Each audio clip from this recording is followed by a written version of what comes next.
Amanda Huber, the widow of John Huber, Brodie Lee, appeared on the AEW Unrestricted podcast with Tony Schiavone and Aubrey Edwards this past week at her request. She wanted to come on the show to address some of the misconceptions and address some of the questions about her husband and his final days and the lung ailment that took his life. It's a tough listen, but it's one that I think is worth it for you to go out of your way to hear for yourself, in her voice, in her own words. She gave a lot of new insight into what happened, a timeline on what happened and when. I'll run through the key points here, but again, I do think it is still worth it for you to go back and check it out yourself. She talked about how he had started to experience some shortness of breath the same day that he recorded his podcast interview with Tony Schiavone and Aubrey Edwards. He did the AEW Unrestricted podcast. He actually talked in the interview about, for the very first time, I don't know if it was that day or that week, he had gotten on his Peloton bike, and usually he was doing 40 minutes or an hour. He could only muster, 10 to 20 minutes at the most. 10 or 15 minutes before he was just winded and his body just would not allow him to do it anymore. And it was very strange. He had never experienced anything like that before. And obviously they were concerned that he might have COVID, because when you're dealing with breathing problems, lung issues, that we hear about this all the time, that's one of the telltale signs of having a COVID infection.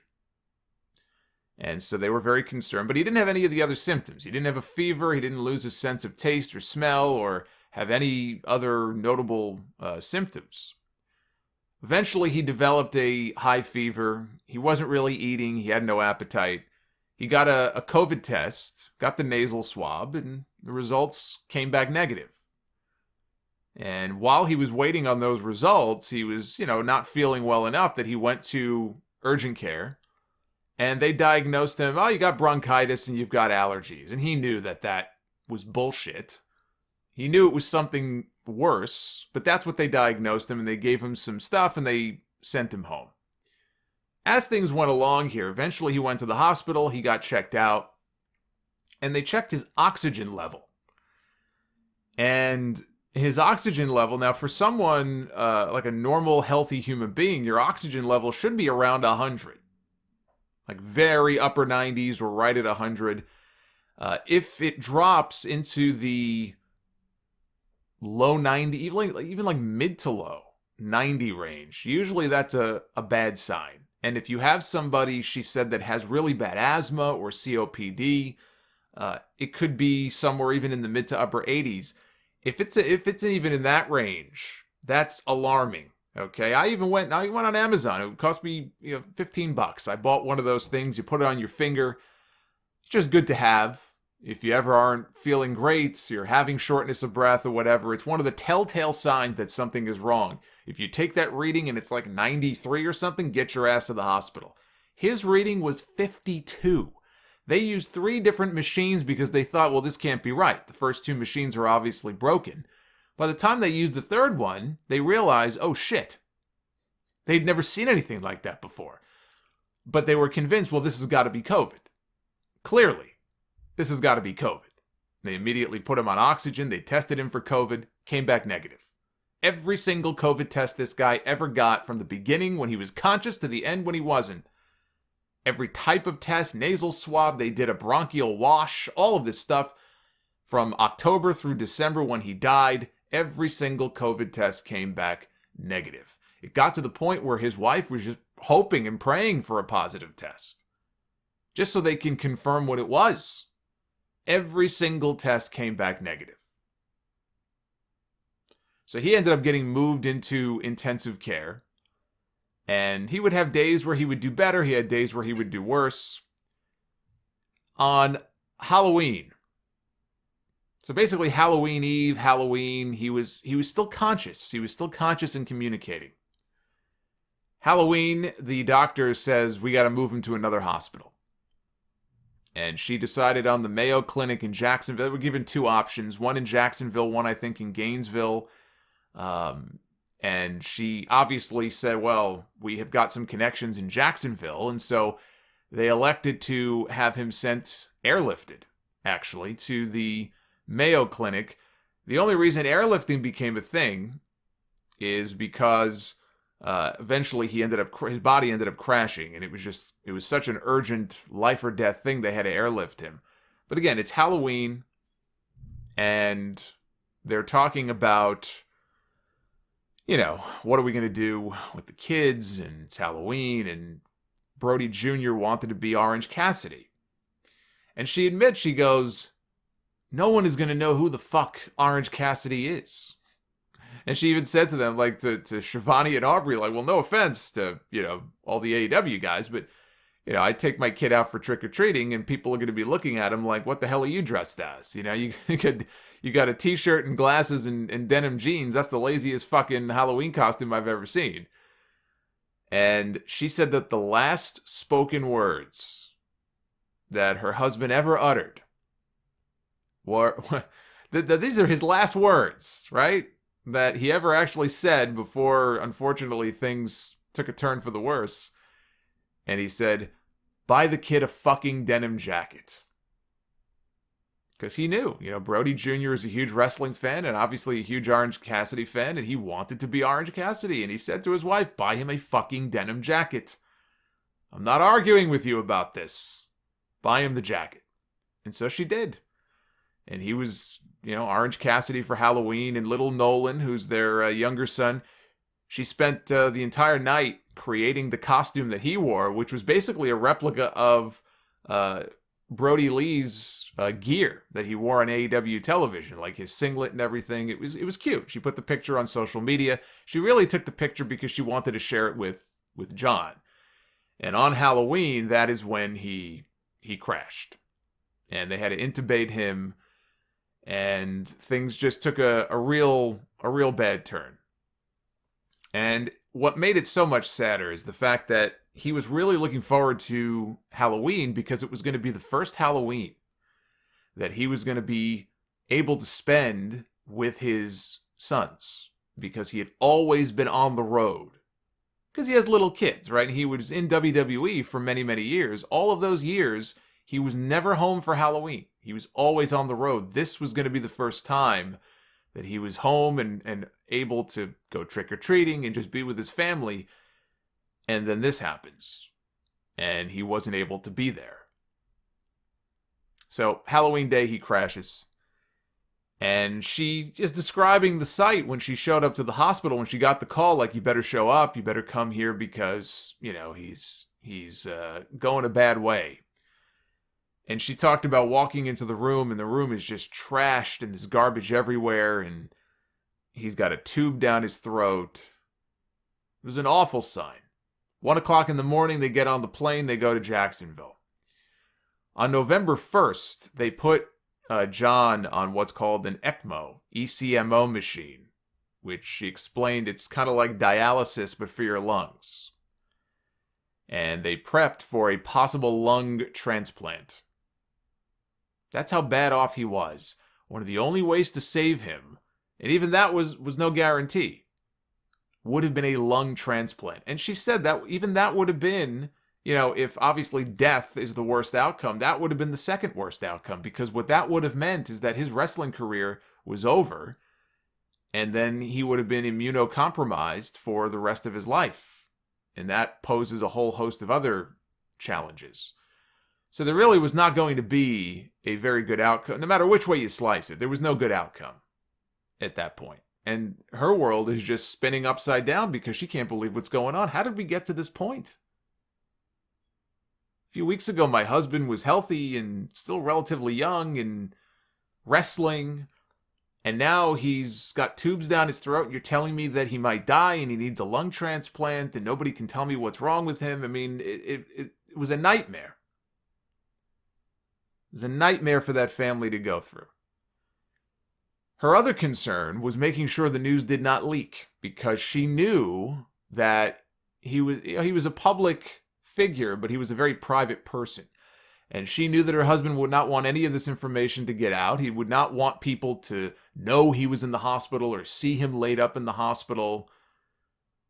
She was yelling at him even the first time they went to the hospital because he refused the wheelchair. She said to him even was just, take a seat.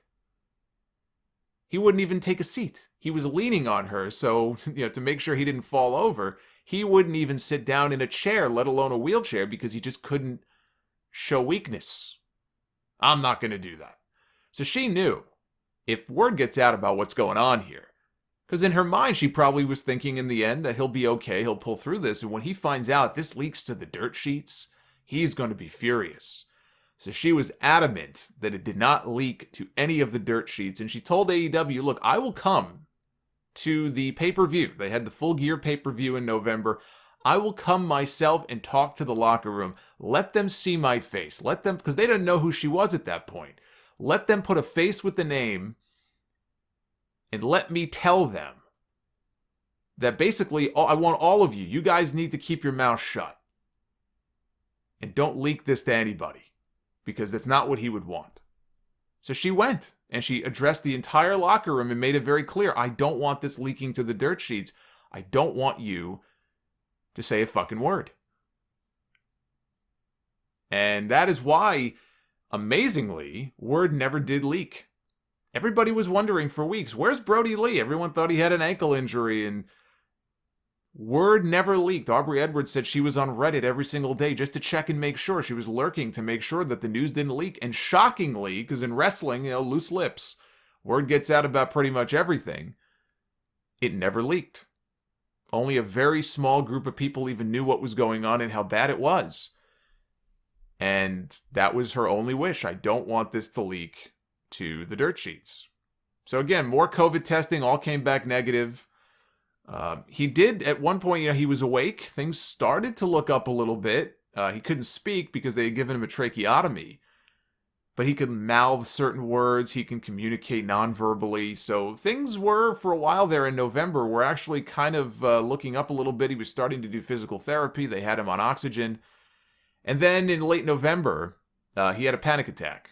And that's when things just started to really go downhill. And into December, every single day, every single week, things just went from bad to worse. And the doctors told her, they said, look, the only options here are transplant or end-of-life care. And those are really your only options. And that's a tough pill to swallow. I mean, that's a tough thing to hear. I know that because I was basically told the same thing, the same situation with my mother, where you have somebody pull you aside, the doctor pulls you aside and basically says, look, these are the options, and end-of-life care is really the only viable option left. And, in my case, it was a matter of just waiting. It's such a morbid thing, too, because you're told something like this, and I just remember in my situation with my family, you're told that this is the only real option left, right? Palliative care. And you've got to wait for where they wanted to send her. We had to wait for a bed to open up. And as soon as, it's like you're on a wait list. And when a bed opens up, they were going to transport her from the hospital to a different hospital. They had an entire wing, which was set up for nothing but that type of care. And you don't wait very long on that waiting list. And the reason you don't wait very long on that waiting list is because people who are in that, let's say, that wing of the hospital, they don't last very long. So beds open up fairly quickly. And so you put yourself in that situation where you're hoping for a bed to open up, and then you realize, well, if a bed opens up, that means that somebody died. And that's a morbid fucking thing to think about. But like in our case, that's what happened. And she didn't spend very long in that wing. She was in there 4 days, before she passed away. But so to some degree, I can, like, when she's telling this story, I'm trying to relate it to my own experiences, and I'm thinking, man, I know that feeling, and it's you just feel helpless. Like, you always want there to be some light at the end of that tunnel. Like, okay, I know how things are going, and I'm not stupid, but like, okay, there's a chance, right? There's a chance of that. But you just get to that point where they tell you point blank, like, no, there's no chance. And that's what she had to go through at that point. And she was in an even tougher position because now she's got 2 little kids. And the youngest son is too young to really know anything about what's going on. But it got to the point where she had to tell Brodie Jr. that her father, or his father rather, was going to die. And so the first thing she did was she called Cody, who had gotten very close to the family and was very helpful to them. And she said, look, and it's Christmas, by the way, when this happens. It's Christmas Eve, Christmas Day. She goes, look, I totally understand if you say no. I don't want you to feel pressured into doing this, but I want you to come to the hospital to help me tell Brodie Jr. And Cody said, I'm in the car. I'm on the way. And he drove from where, I think maybe he's in Georgia, but he drove to Jacksonville to be there. The other person she called was Big E. Big E was really tight with John. They were really, really good friends from their time in WWE. She called Big E, said the same thing. Again, please, I don't want you to feel pressured. If you say no, I understand. It's Christmas. This is horrible, but I really would like for you to be here when I break the news to Brodie Jr. So there were a small group of people who actually came to the hospital to say their goodbyes to John and to see him and to be there when they broke the news to his son that his father was going to die. And it was Cody, it was Big E, it was Sean Spears and his wife, so Peyton Royce, and Tyler Breeze. And they all showed up. They were there when that happened on the 26th, the day after Christmas, is when he passed away. His official cause of death was listed as idiopathic pulmonary fibrosis. Idiopathic meaning they have no idea what caused his condition. Presently, it's classified as unknown. Pulmonary fibrosis is the scarring of the lungs that basically prevents them from working the way that they're supposed to work. They think when he had this is what she said, their thought is that when he started having that high fever back at the end of October, and they made the trip to urgent care, made the trip back to the hospital. Remember, he was refusing to even sit down, and they took the oxygen, and it was 52 and all that. Back then, when he started to run that high fever, what they think is that his body was fighting off whatever infection was in his lungs. And by the time they took the scans of his lungs, later on, normal lungs, when you look on a scan, should look all black. So that's how they should come up, all black. And she said that his lungs were showing all white, which represented that's how much scarring and damage was done to the lungs, which is why they felt that the only option really was a transplant. And they got turned down by transplant center after transplant center. They wouldn't take him. That's why there was no transplant. And think about the timing of this. We're living in the middle of a pandemic where you have thousands, if not millions, of people who are dealing now with lung and breathing issues, who probably are on the list for lung transplants themselves, for the ones who in the most extreme cases have had lung damage and lung scarring. So you've got a waiting list for people who just naturally, even without COVID, who just naturally are in need of a lung transplant. Now you have COVID patients who are on the list for a lung transplant. This was the worst timing for something like this to happen because it's not like he's going to be moved to the front of the line. And they just kept getting rejected, and that's why transplant ended up not being an option for him. She has not gotten back the results of the autopsy. Apparently there is an autopsy that is either was done or is being done, and she hasn't gotten the results back. She's hoping that that might shed some more light on exactly what happened here. But due to COVID, there was no funeral service for him. They asked her about that. Is there going to be a funeral for him? And she said no. She's elected not to have a funeral because she just, being in the hospital and seeing all the machines and seeing everything, because of COVID, she can't take the risk of somebody else getting sick. She does not want to have some kind of big funeral and then, God forbid, other people, get COVID and they get sick. So she said that the celebration of life that AEW did on TV, that was his funeral. She says that show that night was his funeral. It's a tough listen, but a worthwhile one. That's not all the details. Those are the key details that I just shared with you, because there's still a lot of questions about exactly what happened to this poor guy and why it had to happen the way it did. And now we have a lot more in the way of details, and hopefully that autopsy will yield some more answers for the family, if nothing else. But still, I think worthwhile to go back and listen to it in her own words. And usually those interviews go up on the AEW YouTube channel in video form as well. I assume this was a video call like all the other ones are. So maybe you want to wait for the video to go up, but it is worth checking out.